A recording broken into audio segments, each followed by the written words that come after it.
ಎಲ್ಲರಿಗೂ ನಮಸ್ಕಾರ. ಈ ದಿನದ ಸೆಷನ್ನಲ್ಲಿ ನಾವುಗಳು ಲಿಮಿಟೇಷನ್ಸ್ ಆಫ್ ಮಾನಿಟರಿ ಪಾಲಿಸಿ, ಹಣಕಾಸು ನೀತಿಯ ಕೊರತೆಗಳು ಅಥವಾ ಹಣಕಾಸು ನೀತಿಯ ಮಿತಿಗಳು, ಹಣಕಾಸು ನೀತಿಯ ಅನಾನುಕೂಲತೆಗಳನ್ನು ಕುರಿತು ಅಧ್ಯಯನ ಮಾಡಬೇಕಾಗಿದೆ. ಹಿಂದಿನ ತರಗತಿಗಳಲ್ಲಿ ನಾವು ಕೇಂದ್ರ ಬ್ಯಾಂಕಿನ ಕಾರ್ಯಗಳು, ಭಾರತೀಯ ರಿಸರ್ವ್ ಬ್ಯಾಂಕಿನ ಕಾರ್ಯಗಳು, ಹಾಗೆಯೇ ಕೇಂದ್ರ ಬ್ಯಾಂಕು ಸ್ಥಾಪನೆ ಮಾಡಬಹುದಾಗಿರ್ತಕ್ಕಂಥ, ಕೇಂದ್ರ ಬ್ಯಾಂಕು ಜಾರಿಗೆ ತರಬಹುದಾಗಿರ್ತಕ್ಕಂಥ ಹಣಕಾಸು ನೀತಿ ಮತ್ತು ಹಣಕಾಸು ನೀತಿಯ ಪ್ರಮುಖ ಉದ್ದೇಶಗಳನ್ನು ಕುರಿತು ಅಧ್ಯಯನ ಮಾಡಿದ್ದೇವೆ. ಈ ದಿನದ ತರಗತಿಯಲ್ಲಿ ಮಾನಿಟರಿ ಪಾಲಿಸಿಯ ಲಿಮಿಟೇಷನ್ಸ್, ಹಣಕಾಸು ನೀತಿಯ ವಿವಿಧ ಮಿತಿಗಳನ್ನು ಕುರಿತು ನಾವು ಅಧ್ಯಯನ ಮಾಡಬೇಕಾಗಿದೆ. ಯಾವುದೇ ಒಂದು ರಾಷ್ಟ್ರದಲ್ಲಿ ಕೇಂದ್ರ ಬ್ಯಾಂಕು ಹಣಕಾಸಿನ ನೀತಿಯನ್ನು ಜಾರಿಗೆ ತರ್ತದೆ. ಹಣಕಾಸು ನೀತಿ ಅಂತೇಳಿ ಕರೆದಾಗ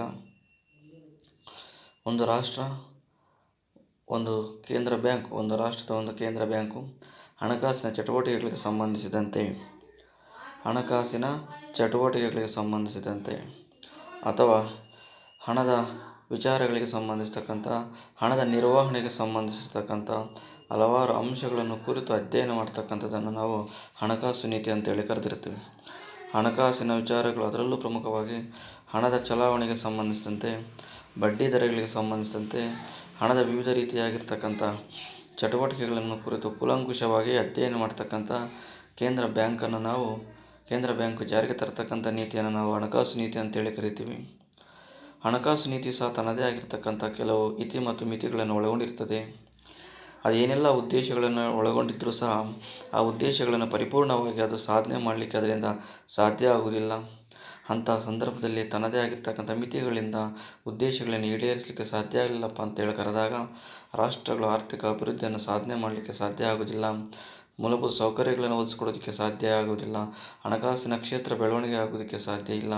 ಕೃಷಿ, ಕೈಗಾರಿಕೆ, ಸಾರಿಗೆ, ಸಂಪರ್ಕ, ಸೇವಾ ವಲಯ, ಬ್ಯಾಂಕಿಂಗ್, ವಿಮೆಗಳು ಸಹ ಅಭಿವೃದ್ಧಿಯಾಗದೇ ಇರತಕ್ಕಂಥ ಸನ್ನಿವೇಶವನ್ನು ನಿರ್ಮಾಣ ಮಾಡಿಕೊಡ್ತವೆ. ಆ ನಿಟ್ಟಿನಲ್ಲಿ ಹಣಕಾಸು ನೀತಿಯ ಒಂದು ಲಿಮಿಟೇಷನ್ಸ್, ಹಣಕಾಸು ನೀತಿಯ ಮಿತಿಗಳು ಸಹ ತನ್ನದೇ ಆಗಿರ್ತಕ್ಕಂಥ ಕೆಲವು ಅಂಶಗಳನ್ನು ಒಳಗೊಂಡಿರ್ತದೆ. ಹಾಗಾದರೆ ಆ ಹಲವು ಅಂಶಗಳು ಯಾವುವು ಎನ್ನುವುದನ್ನು ಕುರಿತು ನಾವೀಗ ಅಧ್ಯಯನ ಮಾಡಬೇಕಾಗಿದೆ. ಅದರಲ್ಲಿ number 1, restricted scope of monetary policy in economic development. ನೋಡಿ, ಆರ್ಥಿಕ ಅಭಿವೃದ್ಧಿಯಲ್ಲಿ ನಾವು ಹಣಕಾಸು ನೀತಿಗೆ ಸೀಮಿತವಾಗಿರ್ತಕ್ಕಂಥ ವ್ಯಾಪ್ತಿಯನ್ನು ಒಳಗೊಂಡಿರ್ತದೆ ಅಂತೇಳಿ ಕರೆದಾಗ ಒಟ್ಟಾರೆ ಆರ್ಥಿಕ ಅಭಿವೃದ್ಧಿಯಲ್ಲಿ ಹಣಕಾಸಿನ ನೀತಿಯೇ ಒಂದು ಪ್ರಮುಖವಾಗಿರ್ತಕ್ಕಂಥದ್ದಾಗಿರುವುದಿಲ್ಲ. ಹಣಕಾಸು ನೀತಿಯೂ ಸಹ ತನ್ನದೇ ಆಗಿರ್ತಕ್ಕಂಥ ಒಂದು ಮಿತಿಯನ್ನು ಒಳಗೊಂಡಿದೆ ಅಂತೇಳಿ ನಾವು ಕರೆಯಬಹುದು. ಎರಡು ಪ್ರಮುಖವಾಗಿರ್ತಕ್ಕಂಥ ಸಮಗ್ರ ಆರ್ಥಿಕ ನೀತಿಗಳನ್ನು ನಾವು ಆರ್ಥಿಕತೆಯಲ್ಲಿ ನೋಡಲಿಕ್ಕೆ ಸಾಧ್ಯ ಆಗ್ತದೆ. ಒಂದು ಹಣಕಾಸು ನೀತಿ ಆಗಿರ್ಬೋದು, ಮತ್ತೊಂದು ರಾಜಕೋಶ ನೀತಿ ಆಗಿರ್ಬೋದು. ಆ ನಿಟ್ಟಿನಲ್ಲಿ ಹಣಕಾಸು ನೀತಿ ಕೇವಲ ಹಣದ ವಿಚಾರಗಳಿಗೆ ಸಂಬಂಧಿಸ್ತಕ್ಕಂಥ ನೀತಿ ಆಗಿರ್ತದೆ ಹೊರತು ಕೃಷಿ ಕ್ಷೇತ್ರ ಹೇಗೆ ಅಭಿವೃದ್ಧಿ ಆಗಬೇಕು, ಕೈಗಾರಿಕಾ ಕ್ಷೇತ್ರಗಳು ಹೇಗೆ ಅಭಿವೃದ್ಧಿ ಆಗಬೇಕು, ಸೇವಾ ವಲಯ, ಬ್ಯಾಂಕಿಂಗ್, ವಿಮೆಗಳು ಹೇಗೆ ಅಭಿವೃದ್ಧಿ ಆಗಬೇಕು ಎನ್ನುವಂಥ ಅಂಶಗಳನ್ನು ಕುರಿತು ಅದು ಅಧ್ಯಯನ ಮಾಡುವುದಿಲ್ಲ. ಆ ನಿಟ್ಟಿನಲ್ಲಿ ಕೇವಲ ಹಣಕಾಸಿನ ವಿಚಾರಗಳು, ಕೇವಲ ಬ್ಯಾಂಕಿಂಗ್ ವ್ಯವಸ್ಥೆ ಅಭಿವೃದ್ಧಿ ಆಗಿದೆ ಅಂತೇಳಿ ಕರೆದಾಗ ನಾವು ದೇಶದ ಅಭಿವೃದ್ಧಿ ಆಗಿದೆ ಅಂತೇಳಿ ಕರೆಯೋದಕ್ಕೆ ಸಾಧ್ಯ ಇಲ್ಲ. ಸೊ ಆ ನಿಟ್ಟಿನಲ್ಲಿ ಇವತ್ತು ಹಣಕಾಸಿನ ನೀತಿ ಅತ್ಯಂತ ಪ್ರಮುಖವಾಗಿರ್ತಕ್ಕಂಥ ಮಿತಿ ಅಂತೇಳಿ ಕರೆದಾಗ ತನ್ನ ವ್ಯಾಪ್ತಿಯ ಪ್ರಮಾಣ ಅಂತಕ್ಕಂಥದ್ದು ಬಹಳ ಕಡಿಮೆ ಪ್ರಮಾಣದಲ್ಲಿರ್ತದೆ ಅಂತೇಳಿ ಕರಿಬೋದು. ತನ್ನ ವ್ಯಾಪ್ತಿ ಯಾವಾಗ ಕಡಿಮೆ ಪ್ರಮಾಣದಲ್ಲಿರ್ತದೆ, ಯಾವಾಗ ವಿಸ್ತಾರವಾಗಿರುವುದಿಲ್ಲ, ಆಗ ಹಣಕಾಸು ನೀತಿಯ ಫಲಗಳನ್ನು ರಾಷ್ಟ್ರದಲ್ಲಿರ್ತಕ್ಕಂಥ ಪ್ರತಿಯೊಂದು ವ್ಯವಸ್ಥೆಯು, ರಾಷ್ಟ್ರದಲ್ಲಿರ್ತಕ್ಕಂಥ ಪ್ರತಿಯೊಂದು ಕ್ಷೇತ್ರವೂ ಸಹ ತನ್ನನ್ನು ತಾನು ತೊಡಗಿಸಿಕೊಳ್ಳೋದಕ್ಕೆ ಸಾಧ್ಯ ಆಗುವುದಿಲ್ಲ. ಅದು ಹಣಕಾಸು ನೀತಿಯ ಅತ್ಯಂತ ಪ್ರಮುಖವಾಗಿರ್ತಕ್ಕಂಥ ಒಂದು ಮಿತಿ ಅಂತೇಳಿ ಕರೆದಿರ್ಬೋದು. ಅದಕ್ಕೋಸ್ಕರ ಆರ್ಥಿಕ ಅಭಿವೃದ್ಧಿಯಲ್ಲಿ ಹಣಕಾಸು ನೀತಿ ಪ್ರಮುಖವಾಗಿರಬಹುದು. ಆದರೆ ಹಣಕಾಸು ನೀತಿಯಿಂದಲೇ, ಕೇವಲ ಹಣಕಾಸು ನೀತಿಯೊಂದೇ ದೇಶದ ಆರ್ಥಿಕ ಅಭಿವೃದ್ಧಿಯನ್ನು ಮಾಡಲಿಕ್ಕೆ ಸಾಧ್ಯ ಇಲ್ಲ. ಹಣಕಾಸು ನೀತಿಯೊಂದೇ ದೇಶದ ಆರ್ಥಿಕ ಅಭಿವೃದ್ಧಿಯ ಫಲಗಳನ್ನು ವಿಸ್ತಾರ ಮಾಡಲಿಕ್ಕೆ ಸಾಧ್ಯ ಆಗುವುದಿಲ್ಲ ಎನ್ನುವಂತಹ ಮಾತಿದೆ. ಅದಕ್ಕೋಸ್ಕರ monetary policy restricted scope of process of economic development ಅಂತೇಳಿ ಕರಿಬೋದು. ನಮ್ಮ ಆರ್ಥಿಕ ಅಭಿವೃದ್ಧಿಯ ವ್ಯಾಪ್ತಿಯಲ್ಲಿ ಹಣಕಾಸು ನೀತಿಯ ಅತ್ಯಂತ ಪ್ರಮುಖವಾಗಿರ್ತಕ್ಕಂಥ ಪಾತ್ರವನ್ನು ಪೋಷಿಸುತ್ತದೆ ಅಂತೇಳಿ ಕರೆಯೋದಕ್ಕೆ ಸಾಧ್ಯ ಇಲ್ಲ. ಕಾರಣ, ಅದರ ವ್ಯಾಪ್ತಿಯ ಪ್ರಮಾಣ ಬಹಳ ಕಡಿಮೆ ಮಟ್ಟದಲ್ಲಿರ್ತದೆ. ಮತ್ತೊಂದು ಮಿತಿ ಹಣಕಾಸು ನೀತಿಗೆ ಸಂಬಂಧಿಸಿದಂತೆ limited role in controlling prices. Controlling prices ನಾವು ಆವಾಗಲೇ ಹೇಳಿದ್ವಿ, ಆರ್ಥಿಕತೆಯಲ್ಲಿ ಬೆಲೆಗಳ ಪ್ರಮಾಣ ಅಂತಕ್ಕಂಥ ಹೆಚ್ಚಳ ಆಗ್ತಾ ಇರ್ತದೆ. ಸರಕು ಮತ್ತು ಸೇವೆಗಳ ಬೆಲೆಗಳು ಗಗನಕ್ಕೆ ಹೋಗ್ತಾ ಇರ್ತವೆ. ಆರ್ಥಿಕತೆಯಲ್ಲಿ ಹಣದುಬ್ಬರದ ಪ್ರಮಾಣ ತಾಂಡ ಆಡ್ತಾ ಇರ್ತದೆ. ಅವುಗಳನ್ನು ನಾವು ನಿಯಂತ್ರಣ ಮಾಡಬೇಕಪ್ಪ ಅಂತೇಳಿ ಕರೆದಾಗ ಹಣದುಬ್ಬರ ಆಗಿರ್ಬೋದು, ಸರಕು ಮತ್ತು ಸೇವೆಗಳ ಬೆಲೆಗಳು ಗಗನಕ್ಕೆ ಹೋಗ್ತಾ ಇರ್ತಕ್ಕಂಥ ಆಗಿರ್ಬೋದು, ಅವುಗಳ ನಿಯಂತ್ರಣ ಮಾಡ್ತಕ್ಕಂಥ ಸಂದರ್ಭದಲ್ಲಿ ಹಣಕಾಸು ನೀತಿ ಪ್ರಮುಖವಾಗಿರ್ತದೆ. ಆದರೆ ಅದನ್ನು ನಾವು ಕರೆಕ್ಟ್ ಪ್ರಮಾಣದಲ್ಲಿ ಸರಿಯಾಗಿ ಕಾರ್ಯನಿರ್ವಹಿಸೋದಕ್ಕೆ ಸಾಧ್ಯ ಆಗೋದಿಲ್ಲ. ಕಾರಣ ಯಾಕಪ್ಪ ಅಂತೇಳಿ ಕರೆದಾಗ ಕೇವಲ ಹಣದಿಂದ ಮಾತ್ರ ಸರಕು ಸೇವೆಗಳ ಬೆಲೆಗಳಂತಕ್ಕಂಥವು ಹೆಚ್ಚಳ ಆಗೋದಿಲ್ಲ. ಒಂದು ವೇಳೆ ಉತ್ಪಾದನೆಯ ಪ್ರಮಾಣ ಕಡಿಮೆ ಆಗಿದೆ ಅಂತೇಳಿ ಕರೆದಾಗ, ಬೇಡಿಕೆಯ ಪ್ರಮಾಣ ಕಡಿಮೆ ಆಗಿದೆ ಅಂತೇಳಿ ಕರೆದಾಗ, ಇಲ್ಲಿ ನೈಸರ್ಗಿಕ ವಿಕೋಪಗಳ ಪ್ರಮಾಣ ಇದೆ ಅಂತೇಳಿ ಕರೆದಾಗ, ಅಂಥ ಸಂದರ್ಭದಲ್ಲಿ ದಿಢೀರನೆ ಸರಕು ಮತ್ತು ಸೇವೆಗಳ ಬೆಲೆಗಳಂತಕ್ಕಂಥವು ಗಗನಕ್ಕೆ ಹೋಗ್ತವೆ. ಸೊ ಆ ನಿಟ್ಟಿನಲ್ಲಿ ಕೇವಲ ಹಣದ ಪೂರೈಕೆ ಜಾಸ್ತಿ ಆಗ್ತಾ ಇದೆ, ಆ ನಿಟ್ಟಿನಲ್ಲಿ ಮಾತ್ರ ನಾವು ಸರಕು ಮತ್ತು ಸೇವೆಗಳ ಬೆಲೆಗಳು ಹೆಚ್ಚಳ ಆಗ್ತಾ ಇದ್ದಾವೆ ಅಂತೇಳಿ ಕರೆಯೋದಕ್ಕೆ ಸಾಧ್ಯ ಆಗೋದಿಲ್ಲ. ಸೊ ಆ ಒಂದು ಉದ್ದೇಶದ ಆಧಾರದ ಮೇಲೆ ಲಿಮಿಟೆಡ್ ರೋಲ್ ಇನ್ ಕಂಟ್ರೋಲಿಂಗ್ ಪ್ರೈಸಸ್ಗಳನ್ನು ಕಂಟ್ರೋಲ್ ಮಾಡ್ತಕ್ಕ ಸಂದರ್ಭದಲ್ಲಿ, ಸರಕು ಮತ್ತು ಸೇವೆಗಳ ಬೆಲೆಗಳನ್ನು ನಿಯಂತ್ರಣ ಮಾಡ್ತಕ್ಕಂಥ ಸಂದರ್ಭದಲ್ಲಿ ಹಣಕಾಸು ನೀತಿಯ ವ್ಯಾಪ್ತಿಯೂ ಸಹ ಕಡಿಮೆ ಇರ್ತದೆ. ಅದರ ಒಂದು ಲಿಮಿಟೇಷನ್ ಅಪ್ಪ ಅಂತೇಳಿ ಕರೆದ್ರೆ ತಪ್ಪಾಗಲಾರದು. ಮತ್ತೊಂದು ಪ್ರಮುಖವಾಗಿರ್ತಕ್ಕಂಥ ಅಂಶ ಅನ್ಫೇವರಬಲ್ ಬ್ಯಾಂಕಿಂಗ್ ಸಿಸ್ಟಮ್. ಹಣಕಾಸು ನೀತಿಯ ಅತ್ಯಂತ ಪ್ರಮುಖವಾಗಿರ್ತಕ್ಕಂಥ ಮಿತಿಯಪ್ಪ ಅಂತೇಳಿ ಕರೆದಾಗ ಅನ್ಫೇವರಬಲ್ ಬ್ಯಾಂಕಿಂಗ್ ಸಿಸ್ಟಮ್. ನಮ್ಮಲ್ಲಿ ಸಮಗ್ರವಾಗಿರ್ತಕ್ಕಂಥ ಬ್ಯಾಂಕಿಂಗ್ ವ್ಯವಸ್ಥೆ ಇಲ್ಲ. ಇಲ್ಲಿ ಅನಾರ್ಗನೈಸ್ ಸೆಕ್ಟರ್ ಇರ್ತಕ್ಕಂಥ ಕೆಲವರು ಸಹ ಹಣಕಾಸಿನ ವಿಚಾರಗಳಲ್ಲಿ ತಮ್ಮನ್ನು ತಾವು ತೊಡಗಿಸ್ಕೊಳ್ತಾ ಇರ್ತಾರೆ. ಬ್ಯಾಂಕಿಂಗ್ ವ್ಯವಸ್ಥೆ ಒಂದು ವೇಳೆ ಇದ್ದರೂ ಸಹ ನೀತಿ ನಿಯಮಗಳನ್ನು ಪಾಲನೆ ಮಾಡಬೇಕಾಗಿರ್ತಕ್ಕಂಥ ಸಂದರ್ಭದಲ್ಲಿ, ಅವುಗಳನ್ನು ನಿಯಂತ್ರಣ ಮಾಡಬೇಕಾಗಿರ್ತಕ್ಕಂಥ ಸಂದರ್ಭದಲ್ಲಿ, ಮಾರ್ಗಸೂಚಿಗಳನ್ನು ಪಾಲನೆ ಮಾಡಬೇಕಾಗಿರ್ತಕ್ಕಂಥ ಸಂದರ್ಭದಲ್ಲಿ ಸುವ್ಯವಸ್ಥಿತವಾಗಿರ್ತಕ್ಕಂಥ ಬ್ಯಾಂಕಿಂಗ್ ವ್ಯವಸ್ಥೆ ಅಂತಕ್ಕಂಥದ್ದು ನಾವು ನಮ್ಮ ರಾಷ್ಟ್ರದಲ್ಲಿ ನೋಡಲಿಕ್ಕೆ ಸಾಧ್ಯ ಆಗಲಿಲ್ಲಪ್ಪ ಅಂತೇಳಿ ಕರೆದಾಗ ಆವಾಗಲೂ ಸಹ ಹಣಕಾಸು ನೀತಿ ಅಂತಕ್ಕಂಥದ್ದು ಸಕ್ಸಸ್ ಆಗುವುದಿಲ್ಲ. ಹಣಕಾಸು ನೀತಿಯ ತನ್ನದೇ ಆಗಿರ್ತಕ್ಕಂಥ ಸಮಸ್ಯೆಗಳನ್ನು ಒಳಗೊಂಡಿರ್ತದೆ. ಅದರಲ್ಲಿ ಪ್ರಮುಖವಾಗಿರ್ತಕ್ಕಂಥದ್ದು ಬ್ಯಾಂಕಿಂಗ್ ಸಿಸ್ಟಮ್ ಅಂತ ಹೇಳಿದೆ ನಾನು. ಸರಕು ಮತ್ತು ಸೇವೆಗಳನ್ನು ಉತ್ಪಾದನೆ ಮಾಡ್ತಕ್ಕಂಥದ್ದು, ಬೆಲೆಗಳು ಹೆಚ್ಚಳ ಆಗ್ತಕ್ಕಂಥ ಒಂದು ರೀತಿಯಲ್ಲಿ ಇದ್ದರೆ, ಇಲ್ಲಿ ಬ್ಯಾಂಕಿಂಗ್ ಸಿಸ್ಟಮಲ್ಲಿ ಹೆಚ್ಚಿನ ರೀತಿಯಾಗಿರ್ತಕ್ಕಂಥ ಸಾಲ ಸೌಲಭ್ಯಗಳು ನೀಡ್ತಕ್ಕಂಥದ್ದು, ಇಲ್ಲಿ NPA ನಾನ್ ಪರ್ಫಾರ್ಮಿಂಗ್ ಅಸೆಟ್ಗಳ ಪ್ರಮಾಣ ಅಂತಕ್ಕಂಥ ಹೆಚ್ಚಳ ಆಗ್ತಕ್ಕಂಥದ್ದು, ಕೆಟ್ಟ ಸಾಲಗಳನ್ನು ನೀಡ್ತಕ್ಕಂಥದ್ದು, ಅದರ ವಸೂಲಾತಿಯ ಪ್ರಮಾಣ ಅಂತಕ್ಕಂಥ ಕಡಿಮೆ ಪ್ರಮಾಣದಲ್ಲಿ ಇರ್ತಕ್ಕಂಥ ಸಂದರ್ಭದಲ್ಲಾದರೂ ಆಗಿರ್ಬೋದು, ಆವಾಗ ಅತ್ಯಂತ ಹೆಚ್ಚಿನ ಪ್ರಮಾಣದಲ್ಲಿ ನಾವು ಆರ್ಥಿಕ ಅಭಿವೃದ್ಧಿಯನ್ನು ಸಾಧನೆ ಮಾಡಲಿಕ್ಕೆ ಸಾಧ್ಯ ಇಲ್ಲ. ಕಾರಣ ಸುವ್ಯವಸ್ಥಿತವಾಗಿರ್ತಕ್ಕಂಥ ಸಮಗ್ರವಾಗಿರ್ತಕ್ಕಂಥ a sound banking system is needed for the process of economic development at the same time which is based on the monetary policy. When monetary policy will become weaker in the point of lack of good banking system in the economy. ಯಾವಾಗ banking system ಇರುವುದಿಲ್ಲ, ಸಮಗ್ರವಾಗಿರ್ತಕ್ಕಂಥ ವ್ಯವಸ್ಥೆ ಇರುವುದಿಲ್ಲ, ಅತ್ಯಂತ ಹೆಚ್ಚಿನ ಪ್ರಮಾಣದಲ್ಲಿ ಜನರಿಗೆ ಬ್ಯಾಂಕಿನ ಬಗ್ಗೆ ಅರಿವಿರುವುದಿಲ್ಲ, ಬ್ಯಾಂಕಿನ ಚಟುವಟಿಕೆಗಳ ಬಗ್ಗೆ ತಿಳುವಳಿಕೆ ಇರುವುದಿಲ್ಲ, ಬ್ಯಾಂಕು ಸಹ ಕೆಟ್ಟ ಸಾಲಗಳನ್ನೇನಾದರೂ ನೀಡ್ತಾ ಇದೆ ಅಂತ ಹೇಳಿದಾಗ, ಬ್ಯಾಂಕಿನಲ್ಲಿರ್ತಕ್ಕಂಥ NPAಗಳ ಪ್ರಮಾಣ ಜಾಸ್ತಿ ಆಗ್ತಾ ಇದೆ ಅಂತ ಹೇಳಿದಾಗ, ಅಥವಾ ಕೇಂದ್ರ ಬ್ಯಾಂಕು ವಿವಿಧ ಪರಿಸ್ಥಿತಿಗಳಿಗೆ ಅನುಗುಣವಾಗಿ ಬ್ಯಾಂಕ್ಗಳಿಗೆ ನೀಡ್ತಾ ಇರ್ತಕ್ಕಂಥ ಮಾರ್ಗಸೂಚಿಗಳನ್ನು, ಸಲಹೆಗಳನ್ನು, ಮಾರ್ಗೋಪಾಯಗಳನ್ನು ಪಾಲನೆ ಮಾಡಲಿಲ್ಲಪ್ಪ ಅಂತ ಹೇಳಿದಾಗ ಆಟೋಮೆಟಿಕ್ಕಾಗಿ ದೇಶದಲ್ಲಿರ್ತಕ್ಕಂಥ ಸಮಗ್ರ ಬ್ಯಾಂಕಿಂಗ್ ವ್ಯವಸ್ಥೆಯ ಕೊರತೆಯಿಂದಾಗಿಬಿಟ್ಟು ಫೈನಲ್ಲಾಗಿ ಯಾವುದಕ್ಕೆ ಇಲ್ಲಿ ಪೆಟ್ಟು ಹಾಕ್ತಾ ಇದೆಯಪ್ಪ ಅಂತೇಳಿ ಕರೆದಾಗ ಹಣಕಾಸಿನ ವ್ಯವಸ್ಥೆಗೆ ಪೆಟ್ಟು ಹಾಕ್ತಾ ಇದೆ ಅಂತೇಳಿ ಕರೆದರೆ ತಪ್ಪಾಗಲಾರದು. ಹಾಗೆಯೇ ಅಂಡರ್ ಡೆವಲಪ್ಡ್ ಮನಿ ಮಾರ್ಕೆಟ್ ನೋಡಿ, ಹಲವಾರು ರಾಷ್ಟ್ರಗಳಲ್ಲಿ ಸುವ್ಯವಸ್ಥಿತವಾಗಿರ್ತಕ್ಕಂಥ ಹಣದ ಮಾರುಕಟ್ಟೆ ಇರುವುದಿಲ್ಲ. ಇಲ್ಲಿ ನಾವು ಹಣದ ಮಾರುಕಟ್ಟೆ ಅಂತೇಳಿ ಕರೆದಾಗ ಅಲ್ಪಾವಧಿಯ ಹಣಕಾಸಿನ ಉದ್ದೇಶಗಳನ್ನು ಈಡೇರಿಸ್ತಕ್ಕಂಥ ಒಂದು ಮಾರುಕಟ್ಟೆಯನ್ನು ನಾವು ಹಣದ ಮಾರುಕಟ್ಟೆ ಅಂತೇಳಿ ಕರಿತೀವಿ. ಅದರಲ್ಲಿ ಕರೆ ಹಣದ ಮಾರುಕಟ್ಟೆ ಅಂತೇಳಿ ಬರ್ತದೆ, ಬಿಲ್ ಮನಿ ಮಾರ್ಕೆಟ್ ಅಂತೇಳಿ ಬರ್ತದೆ, ವಿವಿಧ ರೀತಿಯಾಗಿರ್ತಕ್ಕಂಥ ಸಬ್ ಮಾರ್ಕೆಟ್ಗಳಿರ್ತವೆ. ಅವುಗಳು ಸರಿಯಾದ ಪ್ರಮಾಣದಲ್ಲಿ ಕಾರ್ಯನಿರ್ವಹಿಸಲಿಲ್ಲಪ್ಪ ಅಂತೇಳಿ ಕರೆದಾಗ ಅವಾಗಲೂ ಸಹ ದೇಶದ ಆರ್ಥಿಕ ಅಭಿವೃದ್ಧಿ ಅಂತಕ್ಕಂಥ ಸಾಧ್ಯ ಆಗೋದಿಲ್ಲ. ಇಲ್ಲಿ ನಮ್ಮ ಹತ್ರ ಇರ್ತಕ್ಕಂಥದ್ದು ಹಲವಾರು ರಾಷ್ಟ್ರಗಳಲ್ಲಿ, ಇವಾಗೂ ಮುಂದುವರೆದಿರ್ತಕ್ಕಂಥ ರಾಷ್ಟ್ರಗಳಲ್ಲಿ, ಈಗ ನೀವು ಚೀನಾದ ಆರ್ಥಿಕತೆಯನ್ನು ಕುರಿತು ಅಧ್ಯಯನ ಮಾಡುವುದಾದರೆ, ಅಮೇರಿಕಾದ ಆರ್ಥಿಕತೆಯನ್ನು ಕುರಿತು ಅಧ್ಯಯನ ಮಾಡುವುದಾದರೆ, ಅಥವಾ ನಾವು ಇಂಗ್ಲೆಂಡ್ನ ಆರ್ಥಿಕತೆಯನ್ನು ಕುರಿತು ಅಧ್ಯಯನ ಮಾಡುವುದಾದರೆ, ಅಲ್ಲಿ ವೆಲ್ ಡೆವಲಪ್ಡ್ ಮನಿ ಮಾರ್ಕೆಟ್ಸ್ ಇರ್ತವೆ, ಸಬ್ ಮಾರ್ಕೆಟ್ಸ್ ಇರ್ತವೆ, ಕ್ಯಾಪಿಟಲ್ ಮಾರ್ಕೆಟ್ಸ್ ಇರ್ತವೆ, ಯಾವುದೇ ರೀತಿಯಾಗಿರ್ತಕ್ಕಂಥ ಕುಂದುಕೊರತೆಗಳಿರುವುದಿಲ್ಲ.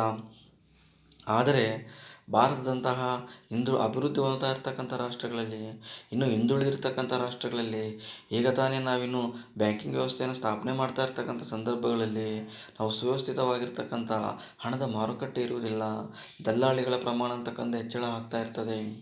ಇಲ್ಲಿ ಬನಿಯಾ ಶೆಟ್ಟಿ ಅಂತಕ್ಕಂತಹ ಅನಾರ್ಗನೈಸ್ಡ್ ಸೆಕ್ಟರ್ಗಳಿಂದ ಬಂದಿರತಕ್ಕಂಥವರ ಪ್ರಮಾಣ ಹೆಚ್ಚಳ ಆಗ್ತಾ ಇರ್ತದೆ. ಅಂಥ ಸಂದರ್ಭದಲ್ಲಿ ಎಲ್ಲಿ ಹಣದ ಮಾರುಕಟ್ಟೆ ತನ್ನ ಕಾರ್ಯವನ್ನು ಸರಿ ಪ್ರಮಾಣದಲ್ಲಿ ಅದು ಕಾರ್ಯನಿರ್ವಹಿಸಲಿಕ್ಕೆ ಅದರಿಂದ ಆಗಲಿಲ್ಲಪ್ಪ ಅಂತ ಹೇಳ್ಕಾದಾಗ ಆಟೋಮೆಟಿಕ್ಕಾಗಿ ಹಣಕಾಸಿನ ನೀತಿಯೇ ಸಹ ಇಲ್ಲಿ ಏನಾಗ್ತದೆ, ಫೇಲ್ಯೂರ್ ಆಗ್ತದೆ. ಆ ನಿಟ್ಟಿನಲ್ಲಿ ಹಣಕಾಸಿನ ನೀತಿ ಫೇಲ್ಯೂರ್ ಆಗುವುದಕ್ಕೂ ಸಹ ಈ ಒಂದು ಅಂಡರ್ ಡೆವಲಪ್ಡ್ ಮನಿ ಮಾರ್ಕೆಟು ಸಹ ಒಂದು ಕಾರಣ ಅಂತೇಳಿ ಕರೆದರೆ ತಪ್ಪಾಗಲಾರದು. ಹಾಗೆಯೇ ಮತ್ತೊಂದು ಪ್ರಮುಖವಾಗಿರ್ತಕ್ಕಂಥ ಅಂಶಪ್ಪ ಅಂತೇಳಿ ಕರೆದಾಗ ಎಕ್ಸಿಸ್ಟೆನ್ಸ್ ಆಫ್ ಬ್ಲಾಕ್ ಮನಿ, ಕಪ್ಪು ಹಣ. ಏನು ಕಪ್ಪು ಹಣ ಅಂತೇಳಿ ಕರೆದಾಗ ಸರ್ಕಾರದ ಲೆಕ್ಕಕ್ಕೆ ಸಿಗದೇ ಇರತಕ್ಕಂಥ ಹಣವನ್ನು ನಾವು ಕಪ್ಪು ಹಣ ಅಂತೇಳಿ ಕರಿತೀವಿ. ಸರ್ಕಾರಕ್ಕೆ ಯಾವುದೇ ರೀತಿಯಾಗಿರ್ತಕ್ಕಂತಹ ಲೆಕ್ಕಪತ್ರಗಳನ್ನು ತೋರಿಸದೇ ಇರತಕ್ಕಂಥ ಹಣವನ್ನು ನಾವು ಕಪ್ಪು ಹಣ ಅಂತೇಳಿ ಕರಿತೀವಿ. ಇವತ್ತು ನೋಡಿ, ಹಲವಾರು ರಾಷ್ಟ್ರಗಳಲ್ಲಿ ಕಪ್ಪು ಹಣದ ಪ್ರಮಾಣ ಅಂತಕ್ಕಂಥ ಹೆಚ್ಚಳ ಆಗ್ತಾ ಇದೆ. ಭಾರತ ದೇಶದಲ್ಲಿ ಕೆಲವರು ಹೇಳುವ ಪ್ರಕಾರ, ಕೆಲವು ಸಮಿತಿಗಳ ಪ್ರಕಾರ 20-30ರಷ್ಟು GDP ಭಾರತ ದೇಶದ ಒಟ್ಟಾರೆ GDPಯ 20-30ರಷ್ಟು ಪ್ರಮಾಣ ಅಂತಕ್ಕಂಥದ್ದು ಯಾವುದಕ್ಕೆ ಸೀಮಿತ ಆಗಿದೆಪ್ಪ ಅಂತೇಳಿ ಕರೆದಾಗ ಕಪ್ಪು ಹಣಕ್ಕೆ ಸೀಮಿತ ಆಗಿದೆ ಅಂತೇಳಿ ಕರೆದಾಗ, ಎಲ್ಲಿ ಕಪ್ಪು ಹಣ ಇರ್ತದೋ ಅದು ಸರ್ಕಾರದ ಲೆಕ್ಕಕ್ಕೆ ಸಿಗದೇ ಇರತಕ್ಕಂಥ ಹಣ ಆಗಿರ್ತದೆ. ಅದರ ಚಲಾವಣೆಯನ್ನು ನಾವು ನಿಯಂತ್ರಣ ಮಾಡಲಿಕ್ಕೆ ಸಾಧ್ಯ ಆಗಲಿಲ್ಲಪ್ಪ ಅಂತೇಳಿ ಕರೆದಾಗ ಅತ್ಯಂತ ಹೆಚ್ಚಿನ ಪ್ರಮಾಣದಲ್ಲಿ ಆರ್ಥಿಕತೆಯಲ್ಲಿ ಸಮಸ್ಯೆಗಳನ್ನು ಉಂಟು ಮಾಡ್ತದೆ.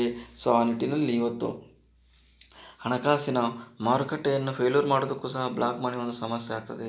ಎಲ್ಲಿ ಮಾನಿಟರಿ ಪಾಲಿಸಿ ಇಂಟ್ರೊಡ್ಯೂಸ್ ಮಾಡಿರ್ತಕ್ಕಂಥ ಈಗ CRRಗೆ ಸಂಬಂಧಿಸಿದಂತೆ ಆಗಿರ್ಬೋದು, SLRಗೆ ಸಂಬಂಧಿಸಿದಂತೆ ಆಗಿರ್ಬೋದು, ಅತ್ಯಂತ ಹೆಚ್ಚಿನ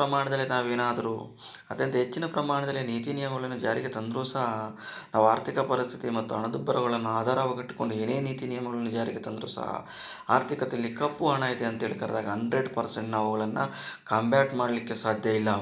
V cannot control the economic depression or economic inflation in the economy when the maximum existence of a black money in the economy. That is the big problem that is the big limitations of monetary policy. That's why what we are telling. ಇಲ್ಲಿ ಯಾವುದು ಮುಖ್ಯವಾಗಿರ್ತದಪ್ಪ ಅಂತೇಳಿ ಕರೆದಾಗ block ಮನಿ ಅಂತಕ್ಕಂಥದ್ದನ್ನು ಪರಿಪೂರ್ಣವಾಗಿ ನಾವು ದೂರ ಮಾಡಿದಾಗ ದೇಶದಲ್ಲಿರ್ತಕ್ಕಂಥ ಆರ್ಥಿಕ ಪರಿಸ್ಥಿತಿಯ ಬಗ್ಗೆ ನಮಗೊಂದು ಐಡಿಯಾ ಇರ್ತದೆ. ದೇಶದಲ್ಲಿರ್ತಕ್ಕಂಥ ಸರಕು ಮತ್ತು ಸೇವೆಗಳ ಬೆಲೆಗಳ ಬಗ್ಗೆ ನಮಗೊಂದು ಐಡಿಯಾ ಇರ್ತದೆ. ಸೊ ಅದನ್ನು ಆಧಾರವಾಗಿಟ್ಕೊಂಡು ನಾವು ನಿಯಂತ್ರಣ ಮಾಡ್ಬೋದು.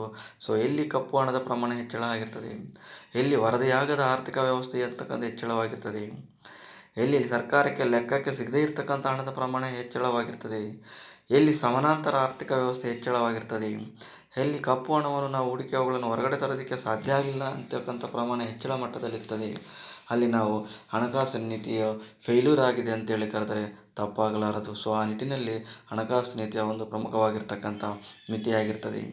ಮತ್ತೊಂದು ಕಾನ್ಫ್ಲಿಕ್ಟಿಂಗ್ ಆಫ್ ಅಬ್ಜೆಕ್ಟಿವ್ಸ್. ಇಲ್ಲಿ ಹಣಕಾಸು ನೀತಿಯು ತನ್ನದೇ ಆಗಿರ್ತಕ್ಕಂಥ ಕೆಲವು ಉದ್ದೇಶಗಳನ್ನು ಒಳಗೊಂಡಿದೆ.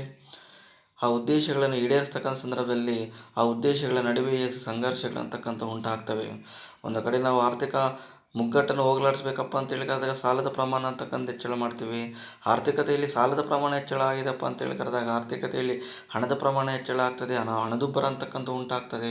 ಒಂದು ವೇಳೆ ನಾವು ಹಣದುಬ್ಬರವನ್ನು ನಿಯಂತ್ರಣ ಮಾಡಿದ್ದೆವಪ್ಪ ಅಂತೇಳಿ ಕರೆದಾಗ ಸರಕು ಮತ್ತು ಸೇವೆಗಳ ಬೆಲೆಗಳು ಕಡಿಮೆಯಾಗಿ ಮತ್ತೆ ಆರ್ಥಿಕ ಮುಗ್ಗಟ್ಟಿಗೆ ಬಂದು ತಲುಪ್ತೀವಿ. ಮತ್ತು ಉದ್ಯೋಗ ಅವಕಾಶಗಳು ಕಡಿಮೆ ಆಗ್ತವೆ, ಉಳಿತಾಯಗಳು ಕಡಿಮೆ ಆಗ್ತವೆ, ಹೂಡಿಕೆ ಕಡಿಮೆ ಆಗ್ತದೆ, ಉತ್ಪನ್ನ ಕಡಿಮೆ ಆಗ್ತದೆ. ಸೊ ಆ ನಿಟ್ಟಿನಲ್ಲಿ ಇಲ್ಲಿ ಎಲ್ಲವೂ ಸಹ ಅತ್ಯಂತ ಹೆಚ್ಚಿನ ಮಟ್ಟದಲ್ಲಿ ಸಮಸ್ಯೆಗಳನ್ನು ಸೃಷ್ಟಿ ಮಾಡ್ತವೆ. ಏನೆಲ್ಲ ಉದ್ದೇಶಗಳನ್ನು ಒಳಗೊಂಡಿದೆ, ಅಬ್ಜೆಕ್ಟಿವ್ಸನ್ನು ಒಳಗೊಂಡಿದೆ ಮಾನಿಟರಿ ಪಾಲಿಸಿ, ಅವೆಲ್ಲವುಗಳನ್ನು ಸಹ ನಾವು ಕರಾರುವಕ್ಕಾಗಿ ಪಾಲನೆ ಮಾಡಬೇಕಪ್ಪ ಅಂತೇಳಿ ಕರೆದಾಗ ಅವುಗಳ ನಡುವೆಯೇ ಸಂಘರ್ಷಗಳಂತಕ್ಕಂಥವಿದ್ದಾವೆ, ಅವುಗಳ ನಡುವೆಯೇ ಸಮಸ್ಯೆಗಳಂತಕ್ಕಂಥವಿದ್ದಾವೆ. ಅವೆಲ್ಲವುಗಳನ್ನು ಸಹ ನಾವು ಹೋಗಲಾಡಿಸಬೇಕಾಗಿರ್ತಕ್ಕಂಥ ಸಂದರ್ಭದಲ್ಲಿ ಮಾನಿಟರಿ ಪಾಲಿಸಿ ಸಕ್ಸಸ್ ಆಗ್ತದೆ. ಬಟ್ ಆದರೆ ಎಲ್ಲಿ ಉದ್ದೇಶಗಳ ನಡುವೆ ಅತ್ಯಂತ ಹೆಚ್ಚಿನ ಪ್ರಮಾಣದಲ್ಲಿ ಸಂಘರ್ಷಗಳು ಉಂಟಾಗ್ತವೆ, ಅಲ್ಲಿ ನಾವು ಆಟೋಮೆಟಿಕ್ಕಾಗಿ ಮಾನಿಟರಿ ಪಾಲಿಸಿ ಅಂತಕ್ಕಂಥದ್ದು ಫೇಲ್ಯೂರ್ ಆಗ್ತದೆ ಅಂತೇಳಿ ಕರೆಯೋದಕ್ಕೆ ಸಾಧ್ಯ ಆಗ್ತದೆ.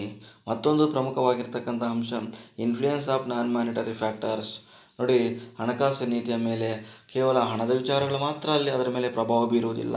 ಜೊತೆಗೆ ಹಣಕಾಸೇತರ ಅಂಶಗಳು ಸಹ, ಈಗ ರಾಷ್ಟ್ರದಲ್ಲಿರ್ತಕ್ಕಂಥ ಆರ್ಥಿಕ ಪರಿಸ್ಥಿತಿಗಳಾಗಿರ್ಬೋದು, ಕೇಂದ್ರ ಸರ್ಕಾರದಲ್ಲಿರ್ತಕ್ಕಂಥ ಕೇಂದ್ರ ಸರ್ಕಾರದಲ್ಲಿರ್ತಕ್ಕಂಥ ಪ್ರಧಾನಮಂತ್ರಿಗಳಾಗಿರ್ಬೋದು, ಅಲ್ಲಿರ್ತಕ್ಕಂಥ ವಿವಿಧ ರೀತಿಯಾಗಿರ್ತಕ್ಕಂಥ ಹಣಕಾಸು ಮಂತ್ರಿಗಳಾಗಿರ್ಬೋದು, ಅವರು ಜಾರಿಗೆ ತರ್ತಕ್ಕಂಥ ನೀತಿ ನಿಯಮಗಳು ಸಹ ಅದರ ಮೇಲೆ ಪ್ರಭಾವ ಬೀರುತ್ತವೆ. ಆರ್ಥಿಕತೆಯಲ್ಲಿ ಆಗ್ತಕ್ಕಂಥ ನ್ಯಾಚುರಲ್ ಕಲಾಮಿಟೀಸ್ಗೆ ಸಂಬಂಧಿಸ್ತಕ್ಕಂಥ ನೈಸರ್ಗಿಕ ವಿಕೋಪಗಳಿಗೆ ಸಂಬಂಧಿಸಿದಂತೆ ಆಗಿರ್ಬೋದು. ಇವೆಲ್ಲವೂ ಸಹ ಕೇವಲ ಮಾನಿಟರಿ ಫ್ಯಾಕ್ಟರ್ಸಿಂದ ಮಾತ್ರ ನಾವು ಹಣಕಾಸು ನೀತಿ ಅಂತಕ್ಕಂಥದ್ದು ರನ್ ಆಗ್ತಾಯಿದೆ ಅಂತೇಳಿ ಕರೆಯೋದಕ್ಕೆ ಸಾಧ್ಯವಿಲ್ಲ.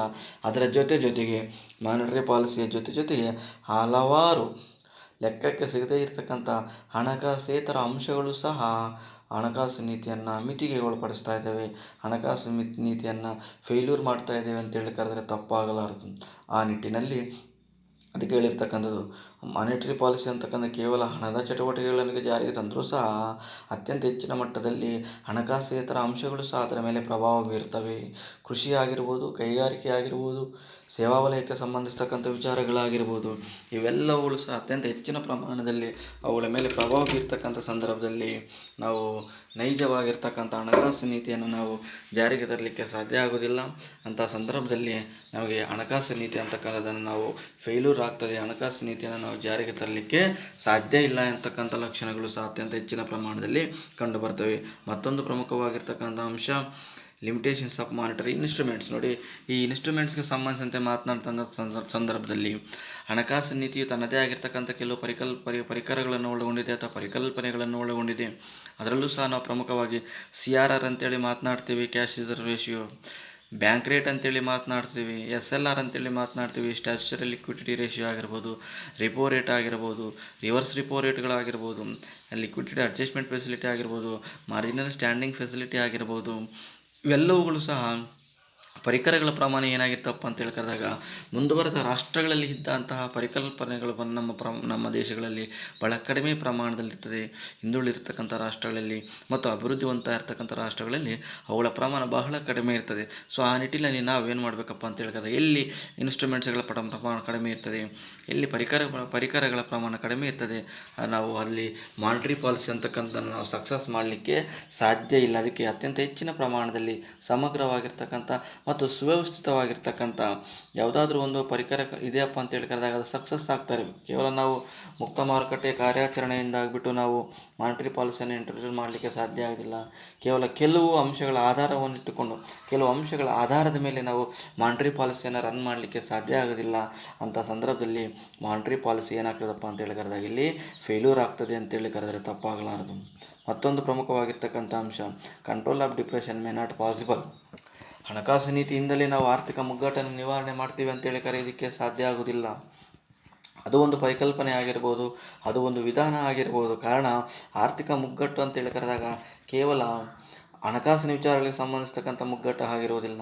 ಈಗ ಉತ್ಪಾದನೆಗೆ ಸಂಬಂಧಿಸ್ತಕ್ಕಂಥ ಮುಗ್ಗಟ್ಟು ಆಗಿರ್ತದೆ, ಸರಕು ಸೇವೆಗಳಿಗೆ ಸಂಬಂಧಿಸ್ತಕ್ಕಂಥ ಮುಗ್ಗಟ್ಟು ಆಗಿರ್ತದೆ, ನಿರುದ್ಯೋಗದ ಪ್ರಮಾಣ ಹೆಚ್ಚಳ ಆಗಿ ಮುಗ್ಗಟ್ಟು ಸಂಭವಿಸಿರ್ತದೆ, ಅಥವಾ ಕೇಂದ್ರ ಸರ್ಕಾರ, ರಾಜ್ಯ ಸರ್ಕಾರಗಳು ಅಥವಾ ಪ್ರಾಂತೀಯ ಸರ್ಕಾರಗಳು ಜಾರಿಗೆ ತರ್ತಕ್ಕಂಥ ನೀತಿ ನಿಯಮಗಳಿಂದ ಆಗಿಬಿಟ್ಟು ಮುಗ್ಗಟ್ಟು ಸಂಭವಿಸಿರ್ತದೆ. ಅಂತಹ ಮುಗ್ಗಟ್ಟನ್ನು ಹಣಕಾಸು ನೀತಿಯೊಂದರಿಂದಲೇ ನಾವು ಮುಗ್ಗಟ್ಟಿನಿಂದ ಹೊರಗಡೆ ಬರ್ತೀವಿ. ಹಣಕಾಸು ನೀತಿಯಿಂದಲೇ ಉತ್ಪಾದನೆ, ಉಳಿತಾಯ, ಹೂಡಿಕೆ, ಉತ್ಪನ್ನಗಳನ್ನು ಹೆಚ್ಚಳ ಮಾಡ್ತೀವಿ. ಹಣಕಾಸು ನೀತಿಯಿಂದಲೇ ನಿರುದ್ಯೋಗವನ್ನು ನಿವಾರಣೆ ಮಾಡ್ತೀವಿ ಅಂತೇಳಿ ಕರೆಯೋದಕ್ಕೆ ಸಾಧ್ಯವಿಲ್ಲ. ಹಲವಾರು ಸಂದರ್ಭಗಳಲ್ಲಿ ವಿಚ್ ಕ್ಯಾನ್ ನಾಟ್ ವರ್ಕ್, ಹಲವಾರು ಸಂದರ್ಭಗಳಲ್ಲಿ ಅದು ಕೆಲಸ ಮಾಡದೇ ಇರತಕ್ಕಂಥ ಸಂದರ್ಭಗಳು ಹೆಚ್ಚಿನ ಮಟ್ಟದಲ್ಲಿ ಇರ್ತವೆ. ಅದಕ್ಕೆ ಅದರ ಒಂದು ಲಿಮಿಟೇಷನ್ ಏನಪ್ಪ ಅಂತೇಳಿ ಕರೆದಾಗ ಕೇವಲ ಹಣಕಾಸು ನೀತಿಯಿಂದ ಮಾತ್ರ ನಾವು ಆರ್ಥಿಕ ಅಭಿವೃದ್ಧಿಯನ್ನು ಆರ್ಥಿಕ ಮುಗ್ಗಟ್ಟನ್ನು ನಿವಾರಣೆ ಮಾಡ್ತೀವಿ, ಆರ್ಥಿಕ ಮುಗ್ಗಟ್ಟನ್ನು ಹೋಗಲಾಡಿಸ್ತೀವಿ, ಆರ್ಥಿಕ ಮುಗ್ಗಟ್ಟಿನಿಂದ ಒಂದು ದೇಶವನ್ನು ಹೊರಗಡೆ ತರ್ತೀವಿ ಅಂತೇಳಿ ಕರೆದರೆ ತಪ್ಪಾಗಲಾರದು. ಅದು ಸತ್ಯಕ್ಕೆ ಬಹಳ ದೂರವಾಗಿರ್ತಕ್ಕಂಥ ವಿಚಾರವಾಗಿರ್ತದೆ. ಸೊ ಆ ನಿಟ್ಟಿನಲ್ಲಿ ಇವತ್ತು ಅತ್ಯಂತ ಪ್ರಮುಖವಾಗಿರ್ತಕ್ಕಂಥ ಮಿತಿ ಏನಪ್ಪ ಅಂತೇಳಿ ಕರೆದಾಗ ನಾವು ಹಲವಾರು ಸಂದರ್ಭಗಳಲ್ಲಿ ಡಿಪ್ರೆಷನ್ನಿಂದ ಅದರಿಂದ ಹೊರಗಡೆ ಬರ್ತೀವಿ ಅಂತೇಳಿ ಕರೆಯೋದಕ್ಕೆ ಸಾಧ್ಯ ಆಗೋದಿಲ್ಲ. ಮತ್ತೊಂದು ಅಂಶ impossibility of control of money market. ನೋಡಿ, ಹಣದ ಮಾರುಕಟ್ಟೆಯನ್ನು ನಾವು ನಿಯಂತ್ರಣ ಮಾಡಲಿಕ್ಕೆ ಹಣಕಾಸು ನೀತಿಯಿಂದ ಅಷ್ಟೊಂದು ಪ್ರಮಾಣದಲ್ಲಿ ಸಾಧ್ಯ ಆಗೋದಿಲ್ಲ. ಅದರಲ್ಲಿ ತನ್ನದೇ ಆಗಿರ್ತಕ್ಕಂಥ ವಿವಿಧ ರೀತಿಯಾಗಿರ್ತಕ್ಕಂಥ ಸಬ್ ಮಾರ್ಕೆಟ್ಗಳಿರ್ತವೆ. ಮನಿ ಮಾರ್ಕೆಟ್ಗೆ ಸಂಬಂಧಿಸಿದಂತೆ ಕಾಲ್ ಮನಿ ಮಾರ್ಕೆಟ್ ಅಂತೇಳಿ ಬರ್ತದೆ, ಬಿಲ್ ಮಾರ್ಕೆಟ್ ಅಂತೇಳಿ ಬರ್ತದೆ, ಗಿಲ್ಟೆಡ್ಜ್ಡ್ ಮಾರ್ಕೆಟ್ಸ್ ಅಂತೇಳಿ ಬರ್ತವೆ.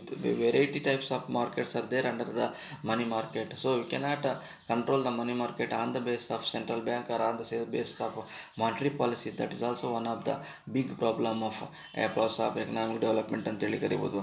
ಮತ್ತೊಂದು ಫೈನಲ್ ಆಗಿ ಎಕ್ಸಿಸ್ಟೆನ್ಸ್ ಆಫ್ ಅನ್ಆರ್ಗನೈಸ್ಡ್ ಸೆಕ್ಟರ್ಸ್. ನೋಡಿ, ಎಲ್ಲಿ ಅನ್ಆರ್ಗನೈಸ್ಡ್ ಸೆಕ್ಟರ್, ಅಸಂಘಟಿತ ವಲಯಗಳ ಪ್ರಮಾಣ ಅಂತಕ್ಕಂಥ ಹೆಚ್ಚಿನ ಮಟ್ಟದಲ್ಲಿ ಇರ್ತದೋ ಅಲ್ಲೂ ಸಹ ನಾವು ಹಣಕಾಸು ನೀತಿಯನ್ನು ನಾವು ಸಕ್ಸಸ್ ಮಾಡಲಿಕ್ಕೆ ಸಾಧ್ಯ ಆಗೋದಿಲ್ಲ. ಏನು ಅನ್ಆರ್ಗನೈಸ್ಡ್ ಸೆಕ್ಟರ್ ಅಂತೇಳಿ ಕರೆದಾಗ, ಈಗ ಬ್ಯಾಂಕಿಂಗ್ ಸೆಕ್ಟರ್ ಅಥವಾ ಸರ್ಕಾರದ ಅಡಿಯಲ್ಲಿರ್ತಕ್ಕಂಥ ಬ್ಯಾಂಕ್ಗಳು ಅಥವಾ ಪ್ರೈವೇಟ್ ಬ್ಯಾಂಕ್ಗಳಿಗೆ ಸಂಬಂಧಿಸ್ತಕ್ಕಂಥ ನೀತಿ ನಿಯಮಗಳಿರ್ತವೆ. ಇಲ್ಲಿ ನಾವು ಅನ್ಆರ್ಗನೈಸ್ಡ್ ಸೆಕ್ಟರ್ ಅಂತೇಳಿ ಕರೆದಾಗ ಯಾವುದೇ ರೀತಿಯಾಗಿರ್ತಕ್ಕಂಥ ನಿಯಂತ್ರಣ ಮತ್ತು ನಿರ್ಬಂಧಗಳಿಗೆ ಅವು ಒಳಪಡುವುದಿಲ್ಲ. ಎಕ್ಸಾಂಪಲ್ NBFCs, ಅವು ಅಲ್ಪ ಪ್ರಮಾಣದಲ್ಲಿ ನಿಯಂತ್ರಣಕ್ಕೆ ಒಳಪಟ್ಟಿದ್ದಾವೆ, ಬಟ್ ಪರಿಪೂರ್ಣವಾಗಿ ಅವು ಕೇಂದ್ರ ಬ್ಯಾಂಕಿನ ಅಡಿಯಲ್ಲಿ ಇರ್ತವೆ ಅಂತೇಳಿ ಕರೆಯೋದಕ್ಕೆ ಸಾಧ್ಯವಾಗುವುದಿಲ್ಲ. ಬ್ಯಾಂಕೇತರ ಹಣಕಾಸಿನ ಸಂಸ್ಥೆಗಳು ಅಂತಕ್ಕಂಥವು ಇರ್ತವೆ, ಅವೆಲ್ಲವುಗಳನ್ನು ಸಹ ನಾವು ನಿಯಂತ್ರಣ ಮಾಡಲಿಕ್ಕೆ ಸಾಧ್ಯ ಇಲ್ಲ.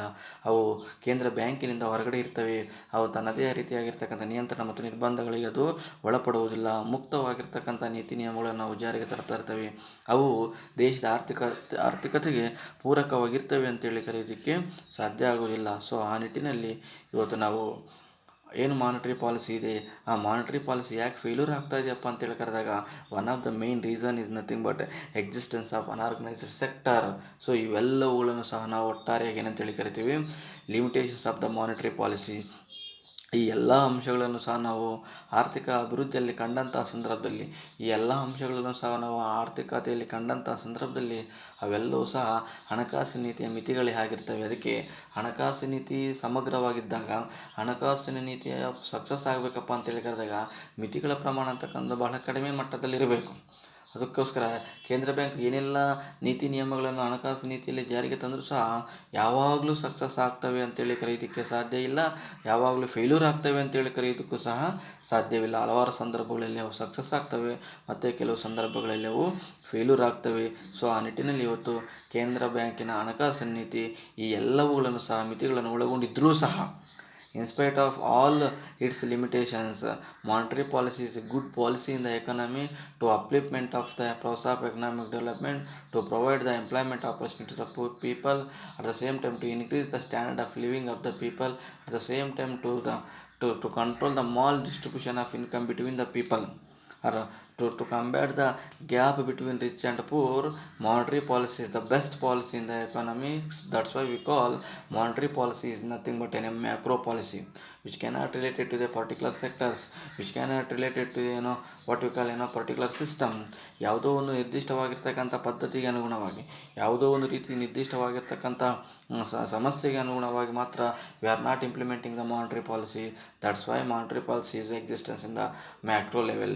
ಯಾವಾಗಲೂ ಸಹ ಅದು ಎಲ್ಲಿರ್ತದಪ್ಪ ಅಂತೇಳಿ ಕರೆದಾಗ ಸಮಗ್ರವಾಗಿರ್ತಕ್ಕಂಥ ಸ್ಥಿತಿಯಲ್ಲಿ ಇರ್ತದೆ ಅಂತೇಳಿ ಕರೆದರೆ ತಪ್ಪಾಗಲಾರದು. ಇಷ್ಟೆಲ್ಲವೂ ಸಹ ಹಣಕಾಸು ನೀತಿಯ ಪ್ರಮುಖವಾಗಿರ್ತಕ್ಕಂಥ ಮಿತಿಗಳಾಗಿರ್ತವೆ.